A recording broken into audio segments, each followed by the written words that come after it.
नहीं सवाल है होगा मेरा कि यहाँ पे कि आपको याद होगा कि एक हफ्ते पहले तेलंगाना की ओर से राजनीति इस पूरे मसले को लेकर शुरू हुई।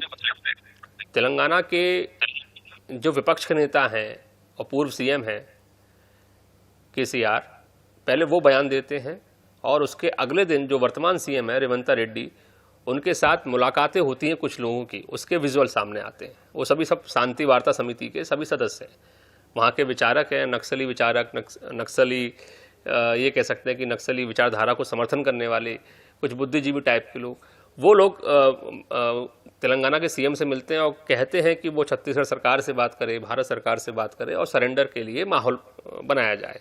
उसके ठीक अगले दिन जो है एक प्रेस नोट जारी हो जाता है अभय की ओर से कि हम जो है शांति वार्ता करना चाहते हैं। उसके ठीक अगले दिन मीडिया प्लेटफॉर्म्स पे अलग अलग मीडिया हाउसेस की रिपोर्ट आने लगती हैं कि हिडमा भाग गया है, हिडमा के भागने की बहुत संभावना है, तेलंगाना की ओर से जो सुरक्षा बल थे उनकी घेराबंदी कमज़ोर हो गई है। आपको नहीं लगता कि सिलसिलेवार तरीके से सारी चीज़ें हुई हैं?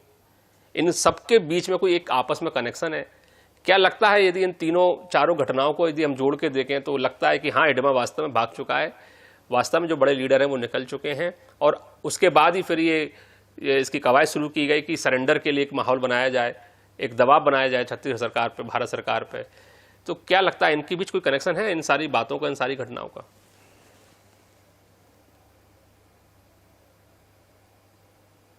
जारी किया। और ये एक मैं ये समझ सकता हूं अभिषेक की जो जब सुरक्षा बलों ने जब करेगुट्टा पहाड़ी पर ऑपरेशन शुरू किया, उसी दरमियान कुछ समाजसेवी लोगों ने इस प्रकार की जो तेलंगाना में अपना सीएम साहब से मुलाकात की है, तो कहीं ना कहीं उनको भनक लगा होगा कि करगट्टा पहाड़ी में कहीं ना कहीं बड़े नक्सलियों को लीडर मौजूदगी होना लाजमी है। ये भी एक संदेह के दायरे में, ये हम इनकार नहीं कर सकते, क्योंकि अब तक के जो ऑपरेशन हो रहा था अबुझमाड़ में या इंद्रवती टाइगर में, तो इस प्रकार की कोई समस्या भी सामने नहीं आया। लेकिन जब करेगट्टा पहाड़ी में जब ऑपरेशन शुरू हुआ तो कहीं ना कहीं समाजसेवी के लोग वो सामने आए हैं। और इस दरमियान फिर लगातार जो नक्सलियों की तरफ से जो शांति वार्ता के प्रेस नोट जारी कर रहा है, तो कहीं नहीं, ये देखिए ये समझना होगा इस बात को। हालांकि कोई खुल के तो सामने नहीं आ रहा है, लेकिन कहीं ना कहीं ये हम समझ सकते हैं कि नक्सली इस समय बाकायदा डरे हुए हैं और वो चाहता है कि शांति वार्ता हो, लेकिन इसका माहौल किस तरह से, किस ढंग से पेश करना चाहिए सरकार के सामने, हो सके नक्सल के पास ऐसा नहीं, लेकिन जीवानंद सुझाव सवाल देने तो वाला। ये भी बनता है कि यदि नक्सली डरे हुए हैं तो जो लोग प्रेस नोट जारी कर रहे हैं, अभय हैं, रूपेश हैं, जो अपनी अपनी सब डिवीजन कमेटी के प्रभारी भी हैं, वो आराम से बैठ के इंटरव्यू भी दे रहे हैं।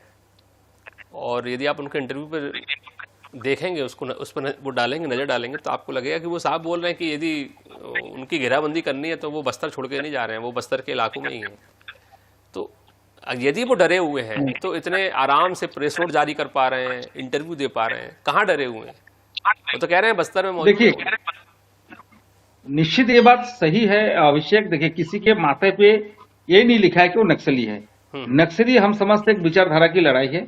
अगर नक्सली जो वर्तमान में बस्तर में काम कर रहे हैं, अपने आंदोलन कर रहे हैं, अगर वो अपने असलहा गोला बारूद कहीं रख के अगर वो सामान्य जीवन जीना शुरू करे, जी। तो ये उन्हें पकड़ पाना बड़ा मुश्किल होगा, क्योंकि ये स्थानीय लोग हैं, स्थानीय वेशभूषा में रहते हैं। तो हम ये कोई बाहर के मिलिटेंट्स नहीं है, कोई तो या लश्कर जैसा सही बात। इनका कोई संगठन नहीं है। ये स्थानीय लोग हैं और एक विचारधारा का लड़ाई ये लड़ रहे हैं। अगर पुलिस सुरक्षा बल उस पर ज्यादा दबाव करेंगे तो असलहा या उनका उसका जो हथियार है कहीं छुपा देंगे और कहीं जाकर खेती किसानी करना शुरू कर देंगे, तो जी। वो आपको पकड़ नहीं पाएंगे। क्योंकि ये अलग बस्तर की जो लड़ाई है, गुरिल्ला वार है, ये आमने सामने लड़ाई करते नहीं है, ये छुप के वार करते हैं। तो हमको इस नक्सलियों को पकड़ पाना मुश्किल ही कहा जाए, क्योंकि बस्तर की जो भौगोलिक स्थिति है, यहाँ का भाषा बोली, यहाँ का रहन सहन, आप किसी गांव में चले जाएंगे, किसी माथे में नहीं लिखा है कि ये हिड़मा है, सही बात। ये एडमा की तो कोई फोटो भी नहीं है, एक सिंगल फोटो चलती है, तो आज से 30 साल पुरानी फोटो। ये वो जवानी के समय का फोटो है, लेकिन आज उसका स्थिति अलग होगा। जी। अगर वही हिड़मा अगर किसी लंगोटी पहन या किसी रहे तो कौन पता पाएगा कि हिड़मा है? जी। नहीं पता पाएंगे। तो यही बात है कि आप मेरे मेरे जो ख्याल है अभिषेक, जो नक्सली जो है वो अपने भेष बदल चुके हैं। और और कहीं ना कहीं वो जो आपने किसी गांव में अब जो रमेश ने जो कहा है कि बाहर के ग्रामीण उसको उन्हें आमंत्रित करे कि आप हमारे यहाँ रहिए, यहाँ रुकिए, उसने कहा उनको पकड़ पाना मुश्किल है।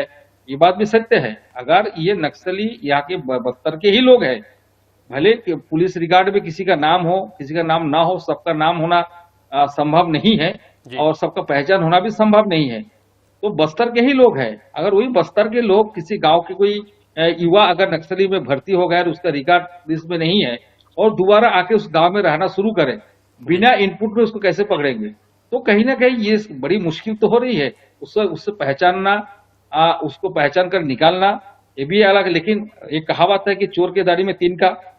आखिर आप अपराधी है, अगर आप अगर नक्सली हो, आप हमारे लोकतंत्र को नहीं मानते, तो उसके मन में डर तो है अभिषेक, नो डाउट उसके मन में डर है और वो किसी गांव में आम जीवन की तरह रहने के लिए भी वो डरेगा। कुल मिला के ये कहा जाए, चारों तरफ की अगर सोच विचार किया जाए, तो अब जो नक्सलियों को सीधा सरकार की बातों में आना चाहिए। सरकार जिस प्रकार पुनर्वास नीति का नहीं, ऐसा तो लाभ सरकार दे का रहा है। सोचना है जीवानंद, कि सरकार के प्रस्ताव पर नक्सलियों को विचार करना चाहिए, लेकिन नक्सलियों की ओर से उनके अपने विचार हैं। वो अपने स्तर पे अपना शांति वार्ता का प्रस्ताव भेज रहे हैं। वो हथियार नहीं डालेंगे, वो सरेंडर नहीं करेंगे, लेकिन कोई एक मध्यस्थता कमेटी बन जाए जिसके जरिए सरकार के बीच में और नक्सली संगठनों के बीच में चर्चा हो जाए। उनकी अपनी कुछ शर्तें होंगी, उसके बाद वो शांति वार्ता पर चर्चा करेंगे। इस बात को लेकर अभी तक नक्सली संगठन चल रहे हैं और लगातार प्रेस नोट जारी कर रहे हैं। सरकार की ओर से स्पष्ट है कि कोई शर्त मानी नहीं जाएगी, पहले आप हथियार डालें, सरेंडर करें, तब किसी तरह की कोई चर्चा हुई, पुनर्वास नीति का फायदा उठाओ। ऐसा सरकार की ओर से अभी तक जो बयान सामने आया वो निकल के सामने आए।